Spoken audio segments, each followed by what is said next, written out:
Hi, it's the Lipstick Gal. Thanks so much for watching today. I wanted to show you some of the things I recently picked up from Jouer.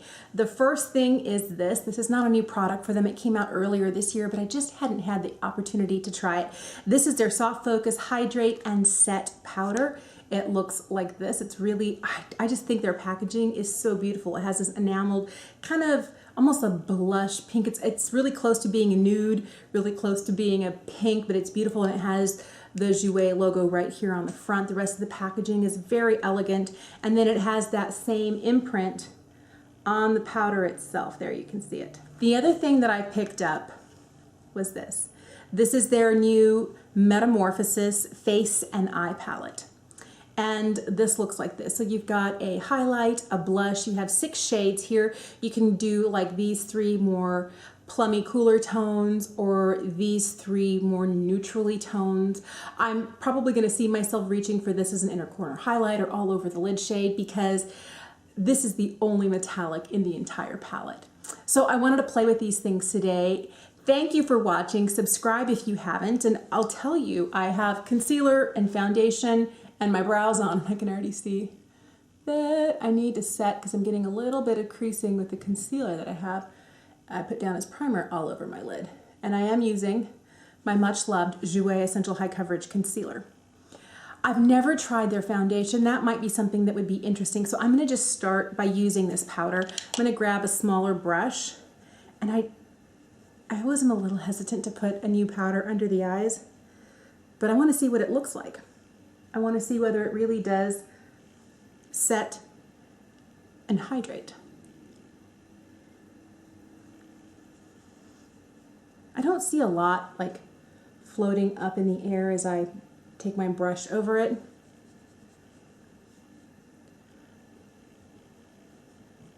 I, by the way, am wearing the shade Fair. It's the lightest shade they make. I'm going to throw a little bit of this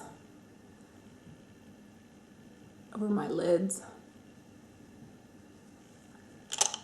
For the rest of the face, I'm just going to take a larger powder brush, and we're just going to plop it on everywhere else. Before we get into the face palette, I'm going to throw a little bronzer on, and I'll be right back. My favorite type of brushes for blush are ones that are a little bit wispier and not so densely packed. So I'm just going to grab this one. This one, by the way, is from Moda, from Royal and Langnickel. So the cheek shades in this palette, this pinky shade here is a shimmery shade. That one's called Inspiration, and the highlight is called Dreamcatcher. So we're going to start by putting on a little bit, well, you can see it's pretty pigmented, a little bit of this pinky, but I really have been loving the shimmery blushes. My new haircut is not very conducive on this side to blush application. And if you're curious, this was my big chop.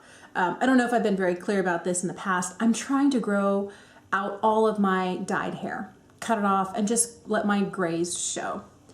My mom has been going through the process of growing gray. I've got a cousin who's, I don't know, 4 or 5 years older than me. She's like my favorite cousin in the world. I love all my cousins, but she's the first one that I remember really being in awe of. And she's been gray for years, and she looks fabulous. And I thought, why am I still dyeing my hair? So I quit dyeing my hair in February of this year. And I know it's going to take several years until it's all grown out, but I feel like, you know, I have gray showing to like right about here. I do have a lot of warmer tones that just naturally grow in through the front, but a lot of the rest of my hair had been very brassy because I hadn't colored it in such a long time. It's like, it's time to cut you off. So it's not the short haircut I was longing for, it was the lack of extra dyed brassy hair. But once that's all kind of cut off, I'll probably grow my hair again. But I've got a couple, you know, several months worth of grow out still to get quite to that point. But I feel better having less dry and crispy, really tortured hair, and much more of my curl is coming through now that I'm not dyeing my hair. I'm treating it with better products, and I'm not using as many heat styling products on it, which really helps. All right, so back to the makeup. I really love this blush. I think it's pretty. You do see that it has a glow to it. It does almost, not quite, it's like a subtle highlighty glow. I would be very happy wearing just this. But since we have this Dreamcatcher color in here, let's put a little bit of that right on the top. Oh my goodness. Jouer does not play around when it comes to highlight. Oh, I love this. Little on the bridge of the nose. Cupid's bow. Oh my goodness, that's a lot. And then we're just gonna lightly, whatever's left on the brush, just kind of hit right above the brows and then center of the face. That's what I do. And at this point, I'm turning it over to the other side of the brush and basically just fluffing it in, blending it in so I don't get any harsh lines. I really think the right brush helps. This is the Wayne Goss airbrush. I love this brush. It's one of my favorites. All right, so let's put on some eyeshadow. I've been really excited to try these. I love that there is a bone shade in here that's like one of my favorite things ever. That one is called, guess what? I got the names wrong. The eyeshadow is called Dreamcatcher. The highlight is called Believe. So Believe is all over the chin, right here, gorgeous, bridge of the nose. I'm gonna take some of this lightest bone shade here and I'm just gonna plop it all over the lid and especially right under the arch of the brow. I've never tried any Jouer eyeshadow, so I'm really excited to try this. I'm gonna take a mixture of, this is Awake and this is Refresh. I'm gonna take a mixture of these two mauve tones, just kind of bounce my brush back and forth between these two, and put this in the crease. These blend really nicely. It's almost like instantly blended. They're not really dark. You could probably intensify it if you just use the center shade, or if you went back and forth between this shade and this shade, you could probably get some more depth in there. But I feel like these are really nice. I'm gonna go more for that middle mauve shade. I'm gonna pick that up and I'm gonna use that to kind of intensify the outer corner. I think I'm gonna use some of this dark brown here instead of this more charcoaly shade. I'm gonna intensify the outer corner even just a hint more with this. I'm gonna use this really sparingly. I'm really excited to try this shade here. It's the only metallic eyeshadow shade there is. Oh, it's very pretty. I'm gonna use a smaller brush and I'm gonna go into this highlight shade. So I drop it. I'm gonna go into the highlight shade Believe, and I'm gonna put this right in the inner corner.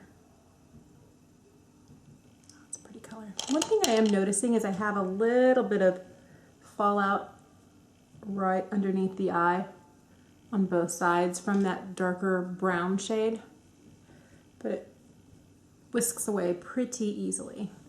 I'm going to take the mid-tone mauve shade, mix with that lighter mauve tone, and I'm going to run that right under the eye. I'm going to take this darkest charcoaly shade here, and with a smudging brush, I'm going to run it just along the upper lash line.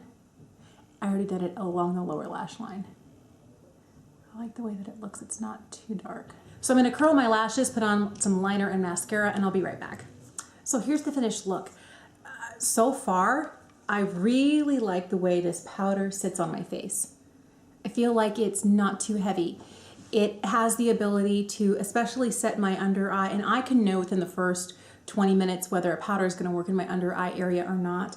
And by the looks of this, this is nice because it's not settling into the creases. There are some powders that are so lightweight that they don't actually set the Jouer Essential Coverage Concealer. And it's a very creamy emollient concealer. It has hyaluronic acid in it. And I think this powder was made perfectly to go with it. I feel like this is a beautiful powder. I think it works really well under the eyes. I do feel like I want to try it, this under one eye, and my favorite under eye powder that's pressed from Charlotte Tilbury, the airbrush flawless finish under the other, and do a side-by-side and see if there's one that's better than the other. Because price point, one is $5 a gram, one is $5.60 some odd cents a gram. I want to see those two. They feel like one formula is softer, one formula is a little bit more firmly pressed, but I feel like the colors are the same and the textures are kind of close. And this is $30 and this is $45. So I'm gonna get back to you on that because I just thought about like, boy, this kind of really reminds me of the way that it looks under the eye, the way that it sits under the eye. I'm very curious. Overall, I think that this Metamorphosis palette is really beautiful. I think that the blush is probably one of my favorite things in here because I can see myself using this blush when I need just a little bit of color, but I don't want to put on a full face because it does have that slight glow to it.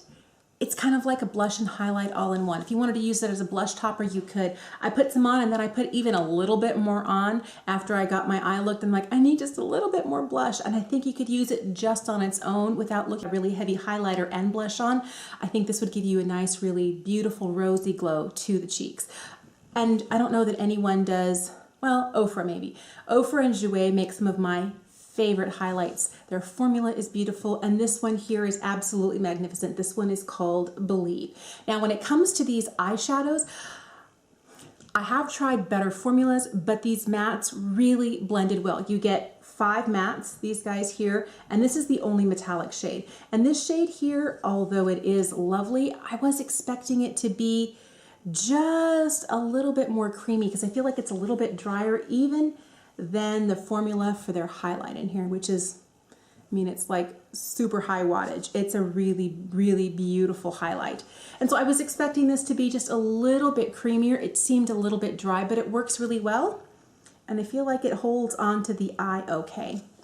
I do feel like this brown here was just a little bit more difficult to blend than the rest of the mattes, but overall I think you get a really nice mix of cool tones, warm tones, and then I have all 6 of them today on the eyes and mix and match however you want. And if you're one of those who is not so much you know, bright colors, blues, greens, oranges, reds, yellows, you need more of those neutrally tones, I think this is going to give it to you, and having it all in the same place, you're going to get a beautiful cohesive look every single time. Now, I don't know how well this would work if you're past medium skin tone. I think this is good for fair up to medium. Once you get past medium, blush is not going to be deep enough, highlight's going to be too icy, and these lighter shades right here really aren't going to do you any favors. They're going to maybe look ashy on the eye as well. But if you are similar in tone to me, I think you would really, really like this palette. I can see myself using this a lot. I'm looking for it. This is the one thing that makes me go, really? Oh, Jouer, really? I know you felt like you needed to put something in there, but I don't feel like there's any added value to this. I will keep it in here in case I forget to take something with me, but I can only see myself using that to touch up like my inner corner highlight. Because if I was trying to blend like my crease with that, I'd be there for days. Overall, I think that these 2 products are good. I'm really intrigued and very excited about this. I love the cheek products in here, and I think the eye products are good. There was one that didn't work as well for me, and it was that darker brown. I have it out in the crease, not the crease, but like the outer V here, and it just was a little bit more effort to blend than some of the other matte tones. I'll leave a pinned comment below to let you know how everything wore later on throughout the day. Thank you so much for watching. Let me know if you are interested in videos like this, or if you are more concerned about maybe dipping back into products I already have in my stash. Not necessarily new, but what do you have, or creating a look that maybe doesn't even have any specific product tied to it. Like use a dark brown, use a mid-toned pink blush, and not really showing you exact products, but maybe shades and colors and pulling a look together like that. I'd be very interested to try one of those for you if that's of interest. Thank you so much for watching. Subscribe if you haven't, and I'll see you again soon. Bye.